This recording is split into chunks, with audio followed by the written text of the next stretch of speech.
سن 5 ہجری کفار نے مدینہ پر ایک بہت بڑا حملہ کرنے کا ارادہ کیا۔ قریش، یہود اور دیگر قبائل متحد ہو کر 10,000 کا لشکر مدینہ پر چڑھ دوڑا۔ اس میں دشمنوں کا مقصد صرف اسلام کو جڑ سے اکھیڑ دینا تھا، اور دوسری طرف مدینہ میں صرف 3,000 مسلمان تھے، لیکن ان کے پاس ایمان، اتحاد اور حکمت تھی۔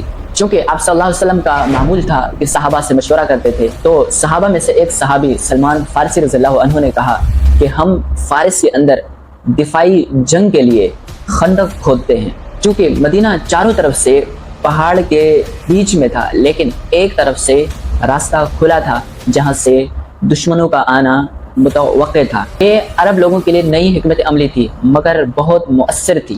اب دشمن کے لیے مدینہ میں داخل ہونا ناممکن ہو گیا۔ مسلمانوں نے دن رات محنت کی، پیٹ پر پتھر باندھے اور 6 دن کے اندر اس خندق کو مکمل کر لیا۔ قریش اور دیگر قبائل کا لشکر جب مدینہ کے قریب پہنچا تو آگے خندق دیکھ کر حیران اور سرگردہ رہ گئے۔ ان کے حملے کی تمام منصوبہ بندی ناکام ہو گئی۔ کئی دن تک کفار نے مختلف جگہوں سے مسلمانوں پر حملہ کرنے کی کوشش کی، مگر کامیاب نہ ہوئے۔ قریش کے کچھ لوگوں نے خندق پار کرنے کا راستہ ڈھونڈا، مگر کامیاب نہ ہو سکے۔ ایک دن کفار نے خندق پار کرنے کا راستہ ڈھونڈا۔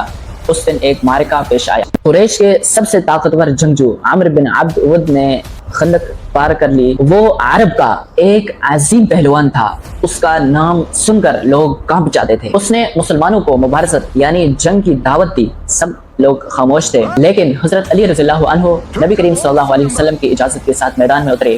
ایک زبردست جنگ ہوئی۔ حضرت علی نے دشمن کو بچھاڑ دیا اور اس بہادر اور اس جنگجو کو جسے لوگ کام چاہتے تھے، حضرت علی کے ایک ہی وار سے اس کے ٹکڑے کر دیے۔ کفار کا حوصلہ اس سے ٹوٹ گیا اور سب لوگ خوفزدہ اور حیران ہو گئے۔ یہاں پر ایک صحابی کا ذکر جس نے ساری جنگ کی گیم بدل ڈالی۔ اللہ کا کرنا ایسا ہوا کہ نعیم بن مسعود جو کہ کفار میں شامل تھے، تو اللہ نے ان کے دل میں ایمان کی حلاوت، ایمان کی بات دل میں ڈالی اور وہ خفیہ طور پر مسلمان ہو گئے۔ نعیم بن مسعود کوئی عام صحابی نہیں تھے، بلکہ قریش اور دیگر قبائل کے اندر ان کا ایک عزت اور احترام کا مقام تھا۔ یہ خفیہ طور پر نبی کریم صلی اللہ علیہ وسلم کے پاس آئے اور ان سے اجازت لے کر ایک خفیہ چال چلی۔ اب ان کے درمیان شک پیدا ہو گیا اور ان کے اتحاد میں دراڑ پیدا ہو گئی۔ کفار کے خیمے اکھڑ گئے اور ان کا کھانا اور ہتھیار بکھر گئے۔ سردی اور بھوک نے ان کے حوصلے توڑ دیے۔ بالآخر کفار مایوس ہو کر واپس چلے گئے اور مسلمانوں کو عظیم فتح نصیب ہوئی اور مدینہ ایک بار پھر محفوظ ہو گیا اور مسلمانوں کو ایک زبردست کامیابی ملی۔ جنگ جیتنے کے لیے صرف طاقت کا ہونا ضروری نہیں، بلکہ